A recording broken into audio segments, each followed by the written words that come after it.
Le président Talon a rusé et continue d'abuser de la confiance de la CEDEAO, dont la crédibilité continue d'être mise à l'épreuve auprès de tous les démocrates de notre pays, de notre sous-région, de l'Afrique et de l'ensemble de la communauté internationale. Je conclurai ce centre d'intérêt en nous demandant ceci. Si l'alternance n'est pas possible par les unes, de manière libre, inclusive et équitable, transparente et véritablement concurrentielle, avons-nous tous conscience des conséquences si elle devrait se passer autrement?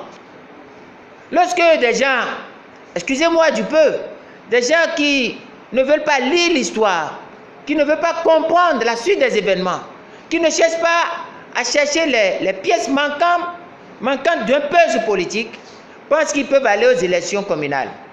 Dans ces conditions, certains pensent qu'ils peuvent aller aux élections présidentielles 2021. Dans ces conditions, je pense à quelque chose, je vous pose sincèrement cette question. Est-ce que les gens prévoient, si l'alternance n'est pas possible par les unes, de manière libre, inclusive, équitable, concurrentielle, transparente, si l'alternance n'est pas libre de cette manière, avons-nous conscience des conséquences si elle devait avoir lieu autrement?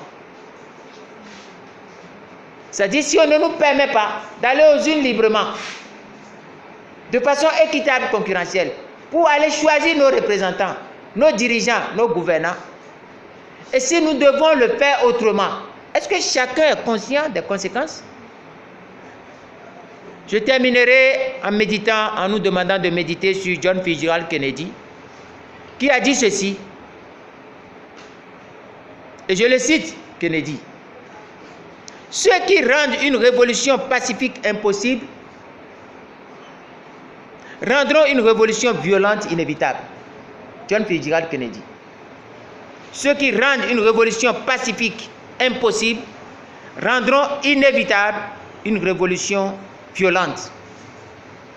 Et je pense qu'avec le drame que subissent la liberté, l'état de droit, la démocratie et l'intérêt général, sous le leadership névrotique et toxique qui s'est emparé de notre pays, le Bénin, je vais m'appuyer sur Chinua Achebe, et ceux qui ont fait la vieille école savent bien Chinua Achebe. C'est lui qui disait: le besoin de protester ne cessera jamais. Tant qu'il n'y aura pas le rétablissement des préalables démocratiques, le besoin de protester de ce peuple ne cessera jamais. Dans les pays qui ont pris le goût à la liberté, dans les pays qui ont pris le goût à l'état de droit, avec un peuple attaché à la démocratie comme le peuple béninois, c'est la rue qui reprend le pouvoir. Partout on bâillonne, partout on exclut les populations. Quand elles seront mieux organisées et plus que jamais farouchement déterminées, la rue prendra le pouvoir. Et c'est pour prévenir ces choses que nous nous réunissons pour méditer, pour nous poser des questions. Je vais aborder le second centre d'intérêt, qui est l'Union européenne et la promotion des valeurs et principes universels de la démocratie. Et là-dessus, je voudrais vous dire clairement que j'apporte mon soutien franc à l'ambassadeur Olivier Nette, qui était à la tête de la délégation de l'Union européenne. Je lui apporte mon soutien franc, sans état d'âme. Et je vais vous expliquer. Mais avant de vous expliquer cela, vous allez me permettre de vous lire un discours, une déclaration faite par la haute représentante vice-présidente Federica Mogherini de l'UE à l'occasion de la fête de la Journée internationale de la démocratie le 15 septembre dernier. Elle dit ceci: c'est aujourd'hui la Journée internationale de la démocratie. La démocratie est une des clés de voûte de l'Union européenne. Raison pour laquelle les valeurs démocratiques qui constituent nos fondations doivent être cultivées jour après jour, en tout premier lieu sur notre continent. La démocratie exige un engagement constant en faveur de la citoyenneté participative, de la transparence, du pluralisme et de l'inclusion. Mogherini. Les liens et la confiance établis entre les citoyens et les institutions élues qui les représentent sont souvent mis à rude épreuve suscitant des tensions sociales et des divisions politiques. Dans le reste du monde, les valeurs démocratiques ne sont pas encore une réalité pour nombre de personnes. Nous sommes fiers du pouvoir d'attraction durable qu'exerce l'UE et nous sommes désireux de contribuer à la consolidation de la démocratie à travers le monde. L'Union européenne est fermement déterminée à relever ces défis et à soutenir la démocratie dans le monde entier, car c'est le système de gouvernance qui répond aux attentes des citoyens et travaille pour eux conformément aux objectifs ambitieux proposés par le plan d'action de l'UE en faveur des droits de l'homme et de la démocratie. La stratégie globale de l'Union européenne réaffirme que notre intérêt commun est de coopérer avec nos partenaires du monde entier pour la démocratie et sur un ordre mondial fondé sur des règles. Fin de citation. J'ajouterai que des démocraties résilientes, le respect des droits de l'homme, la justice, la solidarité, l'égalité, la non-discrimination et le pluralisme sont pour le monde un gage de sécurité et davantage de prospérité. C'est là un facteur essentiel pour atteindre en Europe et dans le monde les objectifs de développement durable que nous avons approuvés il y a à peine un an. Fin de citation. J'ai voulu vous lire cette déclaration qui n'est pas de moi. C'est une déclaration de l'Union européenne, Federica Mogherini. Et si vous prenez ça, vous allez comprendre que la suppression de l'état de droit est ce qui nous oppose à Patrice Talon. Pour le parti Restaurer l'Espoir, ce qui nous oppose à Patrice Talon est la suppression de l'état de droit. Ce qui nous oppose à Patrice Talon, c'est le déni des valeurs et des principes universels de la liberté et de l'état de droit qui expose le Bénin comme un pays à haut risque. Exclure est une des caractéristiques de la dictature. Exclure est par conséquent incompatible avec l'essence de l'Union européenne. Exclure est un facteur de risque et d'insécurité sous toutes les facettes.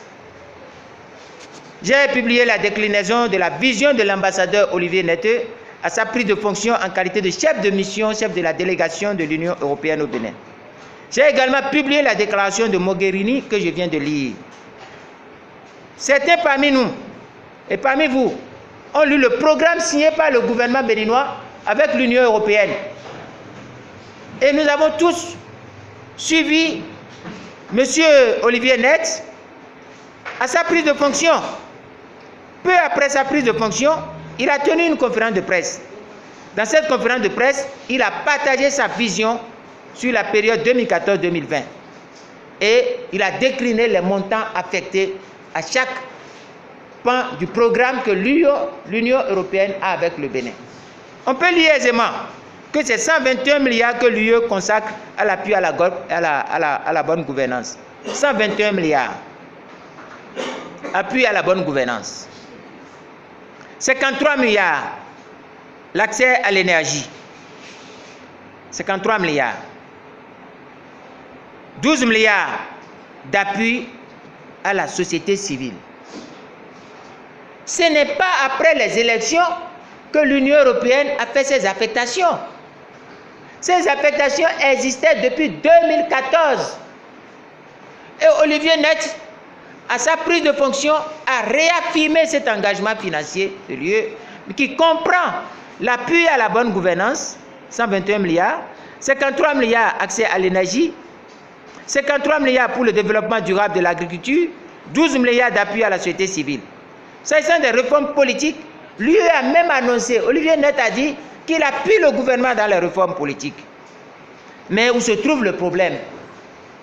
Le problème se trouve aujourd'hui est que il faut comprendre un peu ce qui s'est passé pour que le gouvernement de Patrice Talon prenne la décision d'expulser l'ambassadeur Olivier Netteux. C'est l'exclusion par le truchement duquel Patrice Talon tente de faire basculer la République du Bénin d'un régime démocratique à un régime dictatorial de type despotique qui oppose Olivier Netteux, l'UE, au gouvernement béninois. L'UE et l'ambassadeur allemand, chef de la délégation, qui était chef de la délégation de l'Union européenne, n'ont commis aucun acte subversif. c'est un mensonge lorsque le gouvernement béninois dit que l'Union européenne et l'ambassadeur Olivier Net ont commis des actes subversifs. C'est faux. Je dis que c'est faux. Il n'y a aucun acte subversif. C'est parce que l'Union européenne a des valeurs. Olivier Net est en train de respecter les valeurs. C'est tout. Et c'est cette rupture entre le Bénin qui rompt avec la démocratie, qui rompt avec l'état de droit, qui tue les libertés, c'est ça qui oppose le Bénin aux valeurs, aux principes universels de l'Union européenne. Et c'est ça que défend l'ambassadeur Olivier Net. Moi, j'ai été reçu par Olivier Net. Le secrétaire général est là. J'ai été reçu par Olivier Net tout au début, un peu après sa prise de fonction. Ça doit être le 15 novembre, je ne sais pas. Mais très tôt, nous avons parlé. J'ai découvert un homme professionnel, un diplomate au pair, un démocrate et un européaniste. J'ai découvert aussi quelqu'un qui veut rester dans la ligne des instructions du siège de Bruxelles. C'est-à-dire prendre les peuples africains comme des peuples majeurs, capables de vivre aussi la démocratie. C'est dommage que ce qui oppose cet ambassadeur et qui est la vraie cause, ce sont les valeurs et les principes universels de l'UE, la liberté, la démocratie, l'état de droit, qui gênent et qui troublent les égarements pathologiques du pouvoir de la rupture hanté par l'hubris. C'est un pouvoir malade qui est à la tête du Bénin. Et ce pouvoir malade ne peut pas être à l'aise avec les valeurs que professe, que défend, que promeut l'Union européenne. C'est tout. Et l'autre aspect, c'est que je vais aussi vous expliquer un aspect. Il y a quelque chose, tout le monde a suivi les élections au Bénin. Tout le monde a suivi comment les élections se sont déroulées au Bénin. Tout le monde a vu comment on a détruit les libertés. La question qui se pose, quelle est l'organisation internationale qui a surveillé les élections législatives, la parodie électorale du 28 avril dernier? Trouvez-moi une seule organisation internationale digne de ce nom qui a supervisé, qui a envoyé des missions d'observation. La CEDEAO n'est pas venue. L'Union européenne, l'Union africaine n'est pas venue. L'ONU n'est pas venue. La francophonie n'est pas venue. Aucune organisation internationale n'a envoyé d'observateurs pour surveiller cette parodie électorale. La classe politique de l'opposition a tiré la sonnette d'alarme en disant « ce n'est pas une élection ». Ce qui est encore intéressant, le peuple béninois a dit « ce n'est pas une élection ». Et ce peuple a rejeté cette parodie électorale selon les chiffres officiels. Je prends même les chiffres élastiques de la Cour constitutionnelle et je prends les chiffres élastiques de la Sénat. Il parle de 23% ou 27%. Donc, moins du quart. Ce n'est pas bon. Ce n'est pas bon. Or, tout le monde sait qu'il y a un principe. Le principe de subsidiarité. Lorsqu'il y a un problème au Bénin, l'organisation internationale la plus proche capable de régler, c'est la CEDEAO. Et l'Union africaine ne peut pas se substituer à la CEDEAO. L'Union africaine doit travailler de manière complémentaire avec la CEDEAO. L'ONU va travailler avec l'Union africaine. L'Union européenne, la francophonie et tout. C'est un principe complémentaire. Lorsqu'on s'attaque à Olivier Net, on doit s'attaquer à Kofi Annan, à tout le monde.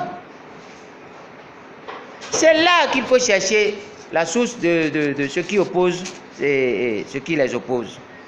Et vous savez très bien que le certificat de conformité est source d'exclusion. que l'exclusion de tous les partis politiques est déjà un problème, que la confiscation du pouvoir législatif est un problème, que les tueries des premiers 2 mai sont des problèmes, à Cotonou et à Kali sont des problèmes, que la substitution de la Constitution par un texte notamment instigé par Patrice Talon constitue aussi un problème. Comment, devant un tel bouquet de problèmes, l'Union européenne va dire qu'elle appuie quel gouvernement? Ce qui m'étonne, c'est l'attitude illisible même de l'Union européenne. Et cela se comprend. Cela se comprend. Parce que la diplomatie de l'Union européenne a encore des goulots, traîne des goulots aux pieds. C'est une diplomatie qui a d'énormes difficultés. C'est l'impossibilité aujourd'hui d'arrimer la vision européenne, diplomatique européenne en Afrique face aux diplomaties sectorielles spécifiques des pays colonialistes qui étaient colonialistes, qui avaient des territoires par le passé. C'est la difficulté qui est là. Les pays qui avaient des colonies, qui avaient des passés de pays colonisateurs, ils ont une diplomatie, ils ont des intérêts, ils ont une diplomatie d'affaires, une diplomatie de géostratégie, qui parfois, cette double diplomatie des affaires et de la géostratégie nuit à la diplomatie des valeurs et des principes. Donc, lorsque l'Allemand Olivier Nett veut appliquer les valeurs et les principes, il doit se heurter automatiquement à cela. Sinon, expliquez-moi pourquoi personne ne dit rien au gouvernement de Patrice Talon, sachant pertinemment qu'il n'y a aucun pays en Europe, aucun pays membre de l'Union européenne qui puisse exister avec un parlement dont les 83 membres sont désignés par une seule personne. Est-ce qu'il y a un seul pays européen où le Parlement, tous les députés du Parlement sont désignés et imposés par le président de ce pays avec les armes dans le sang? Quand l'Union européenne collabore, appuie financièrement des pouvoirs de ce genre, c'est la crédibilité de l'Union européenne même qui devient illisible. Et quand il y a des failles de ce genre, un pouvoir de dictature peut s'engouffrer dedans. Et cela repose la question, que valent les valeurs pour l'Union européenne lorsqu'on parle du Bénin? C'est la question que je me pose. Que valent les valeurs? Est-ce que nous pouvons dire que notre Parlement est confisqué et c'est de la démocratie? C'est ça la question qui est posée. Enfin, puisque vous allez poser des questions tout à l'heure, il y a un sujet sur lequel je vais survoler rapidement, c'est le sujet nigérian. La question des frontières. Je ne vais pas perdre beaucoup de temps là-dessus parce que j'en ai parlé énormément dans ce pays déjà. J'ai vu et j'ai lu des gens qui pensent que le Nigeria a un projet d'une guerre contre le Bénin. C'est faux. Ceux qui disent ça sont des fantaisistes, sont des gamins, sont des gens qui jouent aux incendiaires. Il faut le leur refuser. Le Nigeria n'a aucun projet de guerre contre le Bénin. Aucun. Les Nigériens sont plus responsables, plus conscients de la place et de l'importance du Bénin pour le Nigeria. Cette importance n'est pas que économique, mais c'est une importance qui est presque divinisée. C'est une importance qui est tirée de la spiritualité endogène qui lie les deux peuples. Vous savez, le Nigeria est en grande partie fondé sur le mythe de Oduduwa. Or, Oduduwa, selon la mythologie, a 7 enfants. Parmi les 7 enfants, 3 sont établis au Bénin. 3 au moins sont établis au Bénin. Et cela a une importance psychologique sur le type de relation que le Nigeria et le Bénin ont, malgré les fictions de l'histoire. Et si nous voulons aller plus loin, si nous parlons même de l'époque, de l'ère des Popos, nous pouvons dire que le Nigeria et le Bénin, nous sommes des frères, nous sommes les mêmes. De part et d'autre des frontières, c'est le même peuple. Ce que dit le Nigeria et que je répète ici, c'est 3 choses. La question de la sécurité, à cause de la guerre contre Boko Haram qui dure plus de 8 ans. La question de la transformation de l'économie nigériane pour répondre à sa vocation de leader au sein de l'Afrique. J'ai coutume de dire que le Nigeria est le cœur de l'Afrique. est au cœur de l'Afrique. Et c'est la première puissance africaine. Même les derniers rapports le montrent. Il faut que le Nigeria assume son rôle de leader. Et pour assumer son rôle de leader, le Nigeria ne peut pas être unijambiste sur le pétrole. Le Nigeria doit diversifier son économie.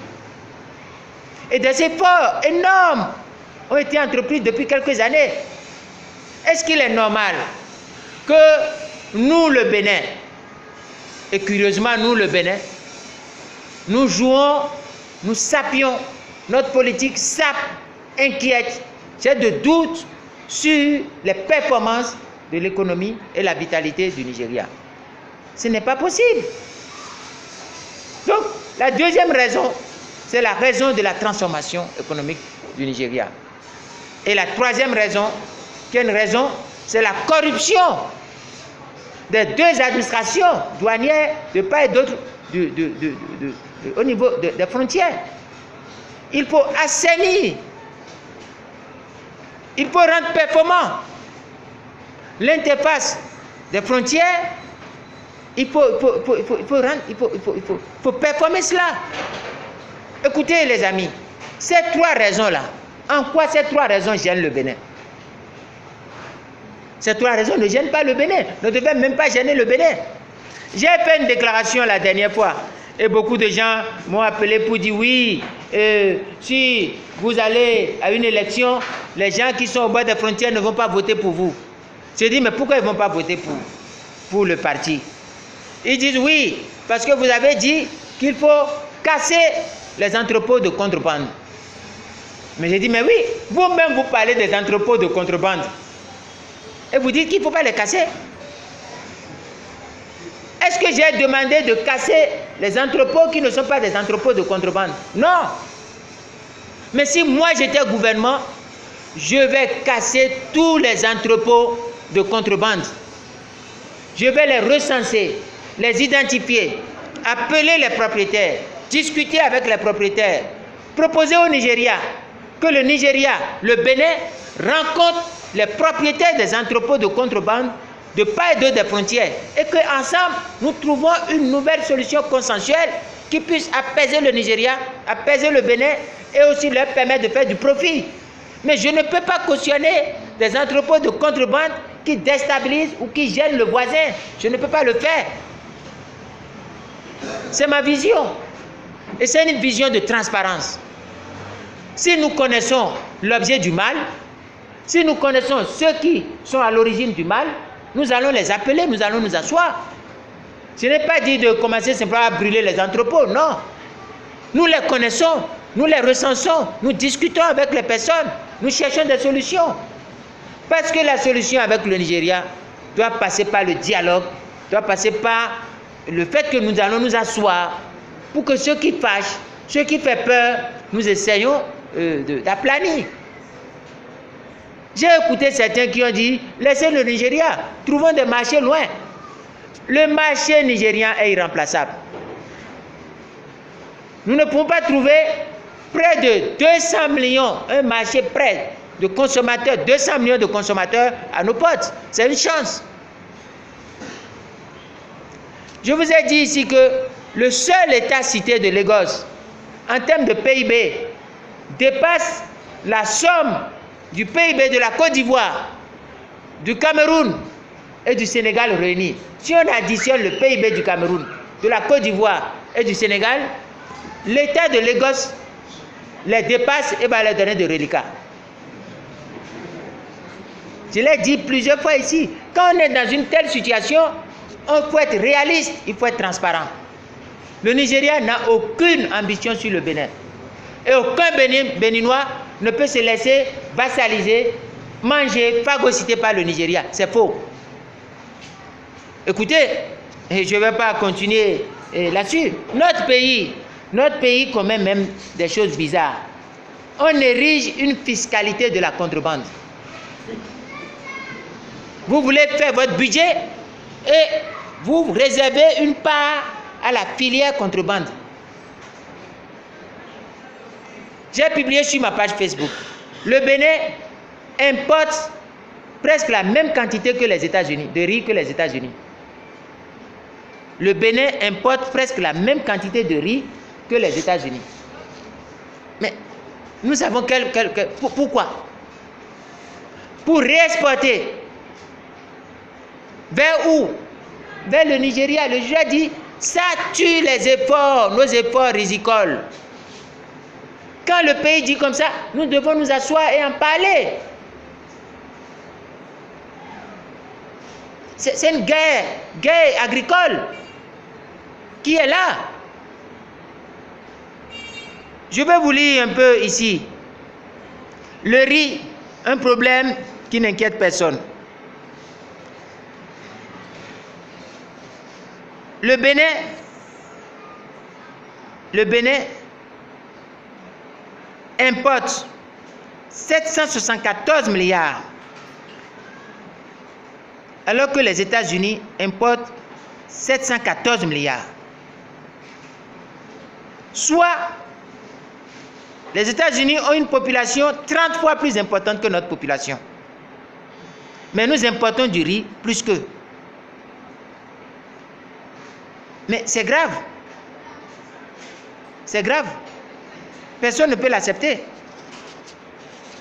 De toutes les façons, tôt ou tard, les deux pays vont s'asseoir. J'ai discuté avec les autorités nigériennes, certaines autorités nigériennes. J'ai même discuté avec l'ambassadeur du Nigeria sur la question, pour comprendre. Il faut que nos autorités jouent la carte de la transparence. Le bon voisinage, c'est la transparence. La fraternité entre les deux peuples, c'est la transparence dans nos actions. Si vous observez ces choses, toutes ces choses que je viens de décrire, font du Bénin quel genre de pays? Le Bénin a cessé d'être un état de droit, a cessé d'être une démocratie. Le Bénin a cessé d'être un pays crédible. Parce qu'il était malheureux lorsque, à Sochi ou au Japon, on a dit que les officiels nigérians ont taxé le Bénin d'état de contrebande. J'ai eu honte. Et notre pays maintenant, c'est un pays qui court derrière les diplomaties pour venir certifier sa dictature à l'intérieur. C'est une honte.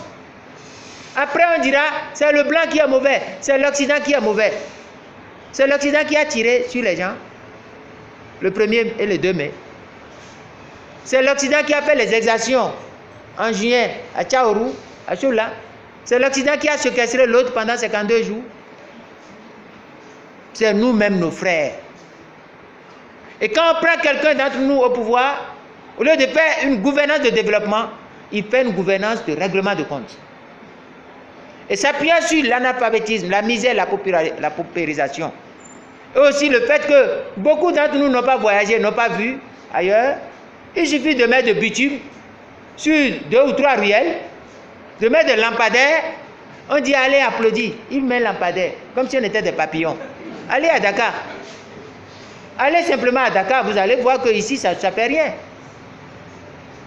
Quand on a une situation comme ça, et qu'on décide de s'y opposer, qu'est-ce qu'on fait? Et c'est là la conclusion.